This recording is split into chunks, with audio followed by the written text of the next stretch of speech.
کہ بھائی گڑبڑ ہے یا ماں گڑبڑ ہے یا باپ گڑبڑ ہے. یہ تین رشتے بہت اہمیت رکھتے ہیں. جس گھر میں لڑکوں کے تعلقات لڑکیوں کے ساتھ ہوں اور جس گھر میں بہن یہ دیکھتی ہو میرا بھائی راتوں میں لڑکیوں سے بات کرتا ہے اور لڑکیوں کے ساتھ گھومتا پھرتا ہے, اس گھر کی لڑکیاں بھی وہ کام کرنے میں ہچکیں گی نہیں میرے پیارے ساتھیوں. اس لیے لڑکیوں پر چوڑی ٹائٹ کرنے سے پہلے اپنے گھر کے لڑکوں پر بھی چوڑی ٹائٹ کرو اور ان کی بھی نگرانی کرو اور ان کو بھی غلط کام سے روکو. اور یاد رکھو زناکاری وہ راستہ ہے جس پر سے چل کے دوسرے لوگ ہمارے گھر تک آ سکتے ہیں. اللہ نے اسی لیے زناکاری کو راستہ قرار دیا ہے. اللہ نے فرمایا وَلَا تَقْرَبُوا الزِّنَا, اے ایمان والو تم زنا کے قریب بھی نہ جانا, اِنَّهُ كَانَ فَاحِشَةً, یہ بہت گندا کام ہے, وَسَاءَ سَبِيلًا, اور یہ بہت برا راستہ ہے.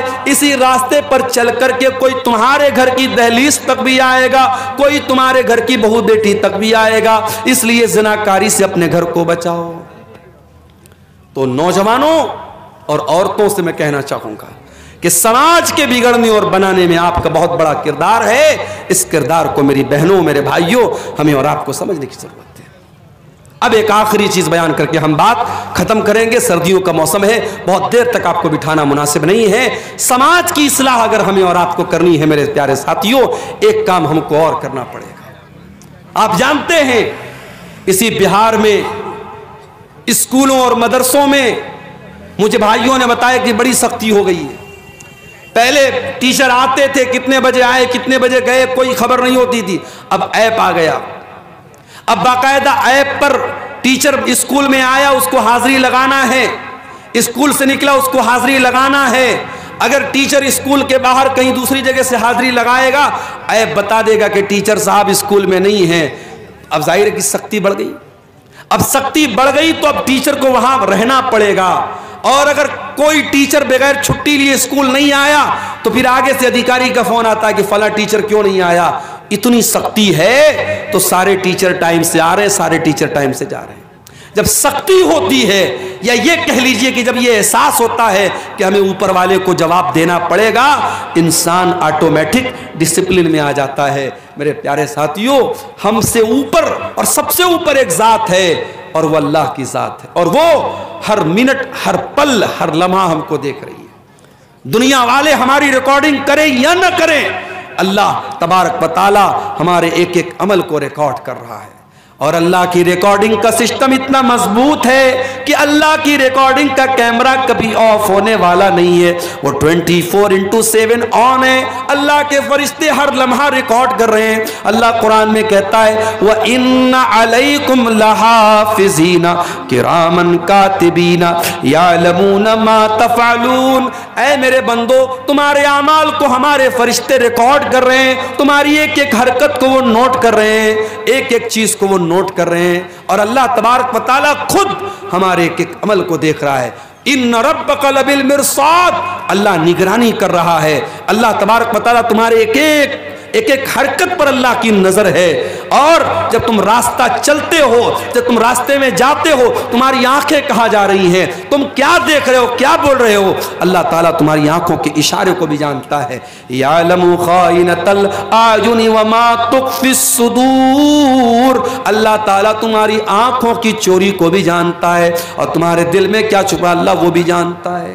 اس لیے میرے پیارے ساتھیوں, اگر اللہ کے سامنے کھڑے ہونے کا ڈر نہیں پیدا ہوگا, اللہ کے سامنے جواب دینے کا ڈر پیدا نہیں ہوگا, یہ کرپشن نہیں رک سکتا, یہ بھرشٹاچار نہیں رک سکتا, یہ برائی نہیں رک سکتی. آج بہار میں BPSC کی پریچھا ہوئی اور اس کے بعد پیپر لیک ہونے کی خبر آئی. آج پٹنہ میں تمام اسٹوڈنٹ دھرنے پر بیٹھے ہوئے. کیوں یہ ہو رہا ہے؟ یہ بار بار پریچھائیں کیوں لیک ہو رہی ہیں, یہ بھرشٹاچار کیوں ہو رہا ہے؟ کیونکہ 4 پیسوں کے لیے آج انسان لالچ میں پڑ جاتا ہے اور یہ نہیں سوچتا ہے کہ میرے اس بھرشٹاچار سے لاکھوں اسٹوڈنٹس کا اور لاکھوں لوگوں کے مستقبل کا جو ہے اس کے اوپر سوالیہ نشان لگ سکتا ہے. میرے پیارے ساتھیوں, اگر بھرشٹاچار کو روکنا ہے, اگر کرپشن کو روکنا ہے, اگر چوری کو روکنا ہے, اگر گنڈا گردی کو روکنا ہے, اگر حرام خوری کو روکنا ہے, تو ہمیں اور آپ کو اپنے دل میں آخرت کا ڈر اور اللہ کے سامنے جواب دہی کا ڈر ہمیں اپنے اندر پیدا کرنے کی ضرورت ہے. میرے پیارے ساتھیوں, یہ پروگرام اس علاقے کے ایک مدرسے کا پروگرام ہو رہا ہے، میں آپ سے یہ بھی اپیل کروں گا کہ اس طریقے کے پروگرام جب ہوتے ہیں اور آپ سے بار بار یہ اپیل کی جاتی ہے کہ آپ اس ادارے کو چندہ دیں، دان دیں، تعاون کریں، تو آپ یہ مت سمجھیے کہ ہماری جیب ڈھیلی کرنے کے لیے کہا جا رہا ہے، بلکہ یہ بھی آپ کو ایک طریقے سے موقع دیا جا رہا ہے کہ آؤ اپنے نام اعمال میں کچھ نیکیوں کو بڑھا لو، اپنی آخرت کی کچھ تیاری کر لو، اپنے آپ کو جہنم کی آگ سے بچا لو۔ اللہ کے نبی فرماتے ہیں اتقوا النار ولو بشق تمرہ، جہنم کی آگ سے اپنے آپ کو بچاؤ، اللہ کی راہ میں ایک کھجور کا ٹکڑا دے کر کے بھی اگر تم جہنم کی آگ سے اپنے آپ کو بچا سکتے ہو تو بچا لو۔ میرے پیارے ساتھیوں، اس طریقے کے پروگرام جہاں اداروں کے تعاون کے لیے آپ کو بلایا جائے، آپ اس کو ایک فارمیلٹی کا حصہ نہ سمجھیں، ایک اوپچارکتا نہ سمجھیں، بلکہ آپ یہ سمجھیں کہ ہماری آخرت کو بنانے کے لیے یہ پروگرام کیا جا رہا ہے۔ اور میرے پیارے ساتھیوں، آخر میں میں یہی کہوں گا کہ ہم سب جب تک اپنے اندر آخرت کا ڈر پیدا نہیں کریں گے، اللہ کے سامنے جواب دہی کا احساس ہم پیدا نہیں کریں گے، حالات نہیں بدل سکتے ہیں، سماج نہیں سدھر سکتا ہے۔ اللہ تعالی ہم سب کو اس کی توفیق عطا فرمائے۔ یہ ایک دو سوالات آئے ہیں، ان کا جواب دے کے ہم بات ختم کرتے ہیں۔ قبرستان کی زمین میں جنازے کی نماز ہوگی یا نہیں؟ اگر وہ جگہ قبرستان کے لیے خاص ہے، اگر وہ جگہ قبرستان کے لیے خاص ہے لیکن جہاں پہ آپ نماز پڑھ رہے وہاں پہ کوئی قبر نہیں ہے، تب تو نماز ہو جائے گی۔ لیکن اگر جہاں پہ آپ جنازے کی نماز پڑھ رہے وہاں پر قبریں ہیں، قبروں کے بیچ میں آپ جنازے کی نماز پڑھ رہے یا قبر کے اوپر کھڑے ہو کے پڑھ رہے ہیں، تو یہ پھر مناسب نہیں ہے، اس لیے کہ قبر کے اوپر کھڑے ہو کر کے نماز پڑھنے سے یا قبرستان پر نماز پڑھنے سے اللہ کے رسول صلی اللہ علیہ وسلم نے منع کیا ہے۔ اللہ کے نبی مرد اور عورت کی جنازے کی نماز الگ الگ جگہ پڑھاتے تھے یا نہیں؟ ایسی کوئی دلیل نہیں ہے، ایسی کوئی دلیل نہیں ہے کہ مرد کے جنازے کی نماز الگ جگہ پڑھاتے تھے، عورت کے جنازے کی نماز الگ جگہ پڑھاتے تھے۔ ہاں، جب جنازہ آتا تھا، اگر مرد کا جنازہ ہوتا تھا تو اللہ کے نبی سر کے پاس کھڑے ہوتے تھے، اگر عورت کا جنازہ ہوتا تھا تو بیچ میں اس کی کمر کے پاس کھڑے ہوتے تھے۔ مرد اور عورت کے جنازے میں نبی کے کھڑے ہونے کا طریقہ الگ تھا، لیکن جنازہ کی نماز پڑھانے کی جو جگہ تھی وہ ایک ہی تھی، الگ الگ ہونے کی میرے علم میں کوئی دلیل نہیں ہے۔ دوسروں کی زمین میں نماز پڑھنا بنا پوچھے کیسا ہے؟ دیکھیے، اگر آپ کسی کے مکان میں آپ نے نماز پڑھ لیا تو نماز تو قبول ہو جائے گی، لیکن یہ ہوتا ہے کہ اگر کسی کے گھر میں آپ نماز پڑھ رہے ہیں تو اس کی اجازت ہونی چاہیے، لیکن اگر یہ معلوم ہے کہ بھئی وہ اجازت نہیں دے گا تو نہیں پڑھنا چاہیے، لیکن اگر آپ پڑھ لیں تو نماز ہو جائے گی۔ ہاں، کسی کی زمین پر ناجائز قبضہ کر کے اگر آپ اس میں نماز پڑھیں تو اس کے بارے میں علماء کا اختلاف ہے کہ اگر بے ایمانی کی زمین ہے، ناجائز قبضہ کر کے کوئی زمین ہم نے ایکوائر کی ہے، اس پر ہم نماز پڑھتے ہیں تو نماز ہوگی کہ نہیں؟ تو بہت سارے علماء کا کہنا ہے کہ نماز تو ہو جائے گی مگر گناہ ہو، انسان گنہگار ہوگا کیونکہ وہ زمین ناجائز ہے، اور بہت سارے علماء کا کہنا ہے کہ نماز نہیں ہوگی۔ تو وہ ایک اختلافی مسئلہ ہے، لیکن بہرحال کسی دوسرے کی زمین پر آپ بغیر پوچھے بھی نماز پڑھ سکتے ہیں، لیکن پوچھ کے پڑھا جائے تو زیادہ بہتر ہے۔ قسطوں پر کچھ بھی خریدنا کیسا ہے؟ بہت اہم سوال ہے۔ آج کے زمانے میں قسطوں پر بہت ساری چیزیں خریدی جا رہی ہیں۔ ایک سامان 10,000 روپے کا ہے، مان لیجئے کہ موبائل 10,000 روپے کا ہے، آپ نے قسط پر خریدا، موبائل والے نے کہا کہ ہم یہ 12,000 کا آپ کو دیں گے۔ اب 2,000 روپیہ وہ زیادہ لے رہا ہے اور وہ صاف بتا رہا ہے کہ آپ کیش لیں گے تو ہم 10,000 کا دیں گے اور قسطوں میں لیں گے، ادھار لیں گے تو 12,000 کا دیں گے، تو یہ جائز ہے، اس میں کوئی حرج کی بات نہیں ہے۔ لیکن آج ہمارے یہاں جتنے بھی قسطوں پر سامان لیا اور دیا جاتا ہے یہ بینک کے تھرو لیا جاتا ہے، دکاندار آپ کو نہیں دیتا ہے، وہ بجاج فائننس کے ذریعے، HDFC کے ذریعے یا کسی بینک کے ذریعے لون پاس کرتا ہے اور وہ بینک سے پورا پیسہ لے لیتا ہے، بینک آپ کو قرضہ دے رہا ہے، اور جب بینک آپ کو قرضہ دے رہا ہے تو بینک سے آپ نے سامان نہیں خریدا ہے، بینک سے آپ نے قرضہ لیا ہے، اور قرضے میں آپ جب بینک کو پروفٹ دے رہے ہیں تو بات یاد رکھیے کہ قرضے پر پروفٹ لینا بھی حرام ہے اور پروفٹ دینا بھی حرام ہے۔ اس کو بہت صاف طریقے سے سمجھ لیجئے۔ سامان میں ادھار کی اور نقد کی قیمت الگ ہو سکتی ہے، لیکن آپ کسی سے قرضہ لیں گے تو اس میں اگر کم زیادہ رہے گا تو وہ گناہ کا کام ہے. اور آج جتنی بھی فائنینس کی اسکیم ہے سب بینک کے تھرو ہوتی ہے, اور وہ دکاندار بینک سے پورا پیسہ لیتا ہے اور بینک آپ کو ادھار دے رہا ہے. تو اس لیے یہ شکل صحیح نہیں ہے, یہ جائز نہیں ہے. دوسری بات یہ کہ بعض انٹرسٹ کہتے ہیں 0% انٹرسٹ, کہتے ہیں صاحب جتنے کا سامان اتنا ہی پیسہ آپ کو دینا ہے, ایکسٹرا نہیں دینا ہے, مگر اس میں کچھ ڈھکے چھپے کچھ خرچے رہتے ہیں. جیسے پروسیسنگ چارج رہتا ہے, 10,000 کا آپ موبائل لیں گے 1,000 روپیہ پروسیسنگ چارج لگے گا.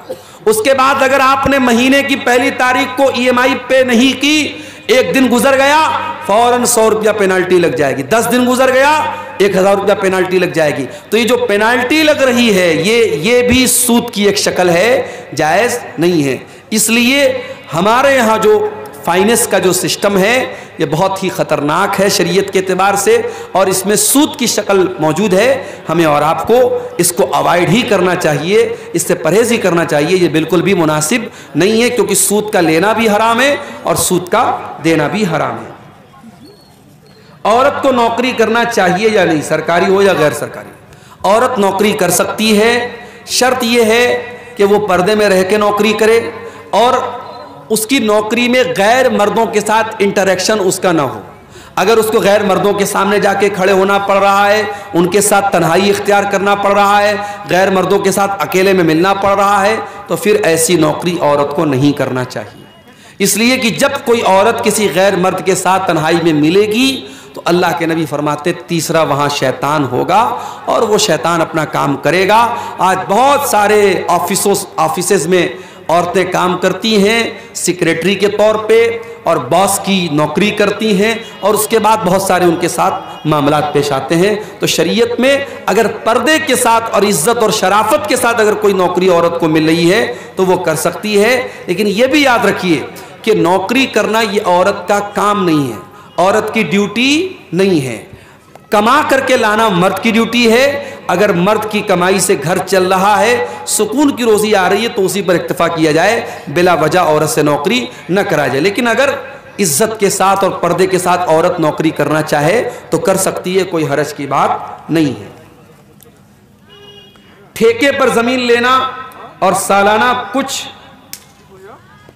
کیا لکھا ہے, کٹوتی کرنا. کیا مطلب ہے ٹھیکے پر زمین لینے کا, کیا مطلب ہے؟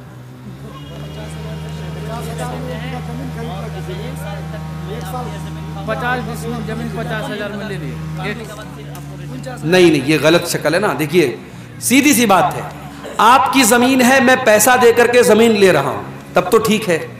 اب میں نے آپ کو پیسہ دیا اور آپ نے مجھے زمین دیا, اب 1 سال تک میں آپ کی زمین سے فائدہ اٹھاؤں اور آپ میرے پیسے سے فائدہ اٹھائیں, تو یہ شکل بھی سود کی شکل ہے. اس کا مطلب یہ ہوا کہ آپ نے مجھ کو جو زمین دی اور میں نے آپ کو 1 لاکھ روپیہ دیا, تو 1 لاکھ میں نے ادھار دیا آپ کو, اور ادھار کا بینیفٹ کیا اٹھایا جا رہا ہے کہ زمین لی جا رہی ہے. تو ادھار پیسے پر کسی بھی طریقے کا بینیفٹ لینا صحیح نہیں ہے. آپ زمین کا اگر لین دین کر رہے ہیں, ایک ہوتا ہے کہ ایڈوانس دے دیا, 1 لاکھ روپیہ ہم نے ایڈوانس دے دیا, 1 سال میں ہم پورا پیسہ ادا کریں, وہ ایک الگ شکل ہو گئی. لیکن اگر کسی کو زمین ہم نے پیسہ اس سے زمین لے لی اور 1 سال تک ہم نے فائدہ اٹھایا اور اس کے بعد پیسہ واپس کر دیا, زمین والے نے زمین واپس کر لی, تو پھر یہ شکل صحیح نہیں ہے. باقی مزید اس کی جو شکلیں ہیں وہ آپ اپنے علاقائی علماء سے سمجھ لیں تو زیادہ بہتر ہے. پتی پتنی آپس میں ملاقات کے دوران کسی پرکار کے, جو بہت مشہور چیز ہے ہمارے یہاں, میں نام نہیں پڑھ رہا ہوں اس کا, سوالات کا, کیونکہ بچے وغیرہ بھی بیٹھے ہیں, میاں بیوی کی ملاقات کے پہلے حمل کو روکنے کے لیے جو طریقے استعمال ہوتے ہیں, 2-3 شکلیں ہمارے یہاں زیادہ رائج ہیں. جیسے وہ خواتین گولی وغیرہ لیتی ہیں یا مرد حضرات کچھ چیزوں کو استعمال کرتے ہیں. تو سوال پوچھا گیا کہ اس کو استعمال کرنا کیسا ہے. تو دیکھیے اب ظاہر ہے کہ اللہ کے رسول کے دور میں یا صحابہ کے دور میں تو یہ چیزیں نہیں تھیں, لیکن اس دور میں بھی پریگنینسی نہ ہو, حمل نہ ہو, اس کے لیے کچھ طریقے اپنائے جاتے تھے. ایک طریقہ تھا عزل کا طریقہ. تو عزل کا جو طریقہ تھا اس میں یہ تھا کہ مرد جو ہوتا تھا وہ یعنی یہ نوبت ہی نہ پیدا ہو کہ پریگننسی کا کوئی معاملہ پیش آئے, وہ ایسا طریقہ اپناتا تھا. تو اللہ کے نبی صلی اللہ علیہ وسلم نے اس کو حرام قرار, آپ نے کہا بچو تو بہتر ہے, لیکن آپ نے حرام قرار نہیں دیا. تو اسی لیے علماء کا یہ کہنا ہے کہ اگر اس طریقے کی احتیاطی تدابیر اگر استعمال کی جائیں، اور وہ بھی اس وجہ سے کہ بھی بچہ چھوٹا ہے، اگلا بچہ اگر پیدا ہوگا تو اس بچے کے دودھ وغیرہ پینے پر یا اس کی پرورش پر مسئلہ آئے گا، تو اس سوچ کے ساتھ اگر وہ ان چیزوں کو استعمال کرتا ہے تو اس کی گنجائش بنتی ہے۔ لیکن ہاں، صرف اس ڈر سے کہ پیدا ہو جائے گا تو ہم کہاں سے کھلائیں گے، یا کوئی ایسا طریقہ اپنانا کہ پرماننٹ حمل نہ ہو، یا نسبندی کرا لینا، یا اس طریقے کا کوئی آپریشن کرا لینا کہ آئندہ اولاد نہ ہو بنا کسی مجبوری کے، تو یہ ٹھیک نہیں ہے، یہ مناسب نہیں ہے۔ یا اسی طریقے سے اگر حمل ٹھہر گیا، حمل کے ٹھہرنے کے بعد کوئی دوا کھلا کر کے حمل کو ضائع کرنا، یہ ساری شکلیں حرام ہیں، ان سب سے ہمیں پرہیز کرنا چاہیے اور بچنا چاہیے۔ جب علماء جہیز لیتے ہیں تو عام آدمی کو کیوں منع کرتے ہیں؟ بہت اچھا سوال ہے۔ علماء اگر جہیز لیتے ہیں تو کیا وہ عام آدمی کو منع نہیں کر سکتے؟ اگر عالم کا کام تقریر کرنا ہے، بیان کرنا ہے، اور جب وہ شادی کا مسئلہ بیان کرے گا تو کیا اس وجہ سے کہ اس نے کبھی جہیز لیا تھا کیا وہ اس کو جائز قرار دے نہیں؟ دیکھیے، جو چیز غلط ہے عالم کے کرنے سے وہ صحیح نہیں ہو جائے گی، اور آپ اللہ تعالیٰ کے یہ جواب نہیں دے سکتے کہ وہ ہمارے محلے کے تو مولانا صاحب کرتے تھے۔ مولانا صاحب کے کوئی کام کرنے سے وہ کام صحیح نہیں ہو جائے گا۔ صحیح اور غلط کا معیار قرآن اور حدیث ہے، صحیح اور غلط کا معیار دلیل ہے۔ اگر دلیل کی روشنی میں جہیز لینا غلط ہے، جہیز کا لین دین غلط ہے تو غلط ہے۔ اگر عالم نے لیا ہے، عالم اللہ تعالیٰ کیا اس کا حساب دے گا۔ اب سوال یہ کہ عالم کیوں منع کرتے ہیں؟ تو آپ کیا چاہتے ہیں کہ ایک تو اس نے لیا ہے، ایک غلط کام کیا، آپ منع بھی نہ کرے، دوسرا غلط کام کرے؟ تو ڈبل غلط کام اس سے مت کروائیے۔ اگر کوئی لے رہا ہے، دے رہا ہے تو وہ غلط ہے، اور اس کے لینے دینے کی وجہ سے وہ صحیح نہیں ہو جائے گا۔ مولانا صاحب، اگر ہم لڑکیاں رخصت کی حالت میں رہتے ہیں تو قرآن امپارہ چھو کر پڑھ سکتے ہیں؟ تو نہیں، تو دوسری کتاب میں وہی صورت اور آیت رہتی تو اس کو کیوں چھوتے ہیں؟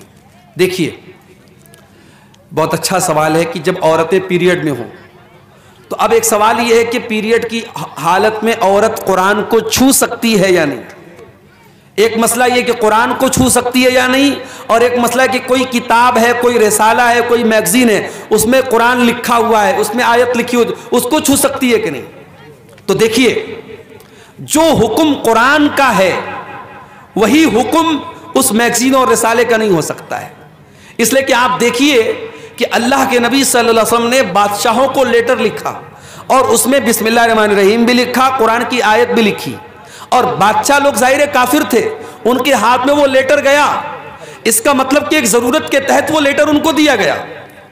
تو عورت اگر قرآن کو چھو رہی ہے اور کسی کتاب کو چھو رہی ہے، دونوں برابر نہیں ہے، ایک بات۔ دوسری بات یہ کہ پیریڈ کی حالت میں عورت اگر دستانے کے ذریعے یا دوپٹے کے ذریعے قرآن کو چھوئے تو بہتر ہے، ڈائریکٹ نہ چھوئے۔ لیکن اگر موبائل وغیرہ میں قرآن پڑھنا چاہے تو پڑھ سکتی ہے، یا بغیر چھوئے پڑھنا چاہے تو پڑھ سکتی ہے۔ کوئی عورت قرآن کی حافظہ ہے، اگر پیریڈ میں وہ قرآن پڑھ رہی، کوئی حرج کی بات نہیں، پڑھنا منع نہیں ہے۔ چھونے کے بارے میں بعض حدیثیں ایسی ہیں کہ چھونا صحیح نہیں ہے، تو چھونے کے لیے وہ دوپٹہ یا دستانہ وغیرہ استعمال کرے، اور تو رسالہ اور جو میگزین وغیرہ ہے اس کو پڑھ سکتی ہے، اس میں کوئی حرج کی بات نہیں، اس کا حکم وہ نہیں ہے جو قرآن کا حکم ہے۔ مولانا صاحب، کیا ہم لوگ گوبر سے گھر پوچھ سکتے ہیں؟ دیکھیے، گوبر ایک گندگی کی چیز ہے، گوبر ایک گندگی کی چیز ہے، اور اسی لیے حدیث میں گوبر سے استنجا کرنے سے منع کیا گیا ہے۔ گوبر کے بارے میں کچھ حدیثوں میں یہ بھی آیا ہے کہ وہ جنات کی خوراک ہے، تو اس لیے اس کو گھر وغیرہ میں اس کو پوچھنے وغیرہ میں استعمال کرنا مناسب تو نہیں معلوم ہوتا ہے، لیکن ہم اس کو حرام اور ناجائز تو نہیں کہہ سکتے۔ اس کے بارے میں بھی آپ اپنے علاقائی علماء سے جو ان حالات کو زیادہ بہتر سمجھتے ہیں ان سے آپ رابطہ کریں تو زیادہ بہتر ہے۔ واللہ اعلم بالصواب۔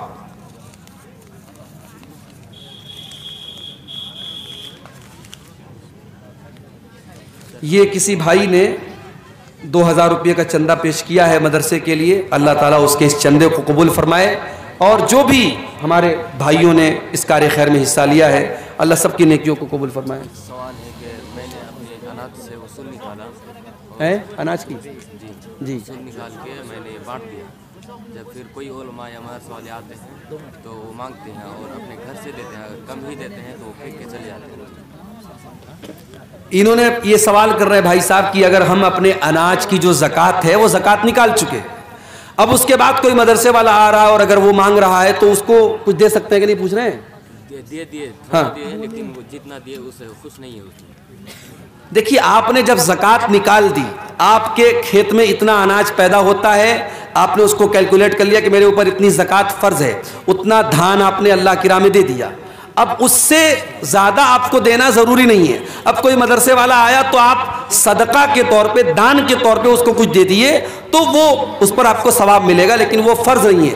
فرض اتنا ہی ہے جتنا آپ کے اوپر زکوٰۃ بنتی ہے، لیکن وہ پھینک کے چلے جاتے ہیں، نہیں لیتے ہوتے۔ دیکھیں یہ ایک سوال بہت اچھا سوال آیا ہے، بہت ہی اہم سوال ہے اس دور کا، کہ مولانا صاحب کیا لڑکا لڑکی پیار کر سکتے ہیں یا نہیں؟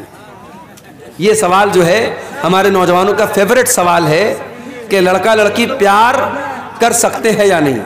تو بھائی لڑکا لڑکی بالکل پیار کر سکتے ہیں، لائسنس حاصل کرنے کے بعد پیار کر سکتے ہیں، اور وہ لائسنس ہے نکاح کا۔ نکاح کے پہلے پیار اسلام میں نہیں ہے، ٹھیک ہے؟ اگر بائی چانس اگر کسی لڑکی کی ابھی ہمارے یہاں بے پردگی کا دور ہے، اسلام میں تو بے پردگی جائز نہیں ہے، تو اس بے پردگی کے دور میں کسی لڑکی پر نظر پڑ گئی اور اس لڑکی کی خوبصورتی پر کسی لڑکے کا دل آ گیا، تو اب وہ کیا کرے؟ ہمارے یہاں طریقہ کیا ہے؟ موبائل نمبر حاصل کرے، چیٹنگ کرے، باتیں کرے، یہی ہوتا ہے، ہو رہا ہے۔ اسلام کا طریقہ یہ ہے کہ اگر کسی لڑکی کے بارے میں آپ کو پتہ لگا کہ وہ لڑکی خوبصورت ہے یا اچھی ہے، دیندار ہے، تو آپ پراپر چینل اپنائیے، صحیح طریقہ اپنائیے، آپ لڑکی کے ماں باپ کے پاس نکاح کا پیغام بھیجیے۔ اگر وہ نکاح کا پیغام ایکسیپٹ کر لیتے ہیں، آپ نکاح کر لیجئے، نکاح کے بعد خوب پیار کیجئے۔ لیکن یہ جو ہو رہا ہے کہ صاحب کپڑا بدلنے کی طرح پیار ہو رہا ہے، صاحب صبح کو کسی اور کے ساتھ اور شام کو کسی اور کے ساتھ، آج بریک اپ ہوا کل پیچ اپ ہوا، یہ جو نئی جنریشن میں ہو رہا ہے یہ بالکل بے حیائی ہے اور یہ حرام کاری ہے۔ اللہ ہمارے نوجوانوں کی اس سے حفاظت کرے۔ نکاح کے بعد محبت جو ہے وہ اصل محبت ہے اور اس کی اسلام میں اجازت ہے۔ غیر مسلم کے تہوار میں چندہ دے سکتے ہیں کہ نہیں؟ غیر مسلم کے تہوار میں چندہ دے سکتے ہیں یا نہیں؟ دیکھیے غیر مسلموں کے جو بھی تہوار ہوتے ہیں، ظاہر ہے کہ وہ شرک کا تہوار ہوتا ہے، اور شرک کے تہوار میں ہمیں سپورٹ تو نہیں کرنا چاہیے۔ لیکن اگر ہم کسی ایسے علاقے میں رہتے ہیں جہاں سب لوگ مل جل کر کے رہتے ہیں اور وہاں اگر ہم نے چندہ نہیں دیا تو فتنہ فساد پیدا ہو سکتا ہے، مسائل پیدا ہو سکتے ہیں، تو صرف ان کے شر سے بچنے کے لیے، کسی سپورٹ کے طور پہ نہیں، یا یہ سوچ کر کے نہیں کہ ہم ایگری ہیں ان کے شرک سے یا ان کے شرک میں ہم شامل ہو رہے ہیں، صرف ان کے شر سے بچنے کے لیے اگر کچھ رقم دے دی جائے تو اس کی گنجائش بنتی ہے، وہ جائز ہے۔ لیکن بعض مسلمان کیا کرتے ہیں؟ باقاعدہ شامل ہوتے ہیں اور ان کے پورے تہوار میں ہر طریقے سے سپورٹ کرتے ہیں، تو وہ مناسب بات نہیں ہے۔ انسانیت اپنی جگہ ہے اور توحید اپنی جگہ ہے، ایمان اپنی جگہ ہے، ہمیں کسی بھی شرک کے کام میں سپورٹ نہیں کرنا چاہیے۔ واللہ عالم بالصواب۔ نہیں کریں گے بھائی، کنجوس لوگ ہیں، کرنا ہوتا تو کر دیے ہوتے اب تک ہیں۔ اب یہ لوگ بول رہے ہیں کہ شیخ مصافحہ کر کے نوجوانوں سے کہیے جائیں، ارے جس کو مصافحہ کرنا ہو تو آ کے کر لیتا نا۔ اب اتنے آپ لوگ ناسمجھ تو نہیں ہیں، جلسے کے والے بیچارے وہ تو یہی چاہیں گے کہ بھئی چندہ ہمارا زیادہ زیادہ ہو۔ تو آپ حضرات سے میں گزارش کر سکتا ہوں، اپیل کر سکتا ہوں، اب مجھے بنگلہ زبان میں وہ نظمیں گا گا کے چندہ کرنا تو آتا نہیں ہے کہ میں وہ نظمیں گاؤں اور آپ سے چندہ کرواؤں۔ بہرحال گزارش کرتا ہوں کہ آپ حضرات ادارے کا یہ مجھے بتایا، یہاں کے لوگوں نے کافی پرانا ادارہ ہے۔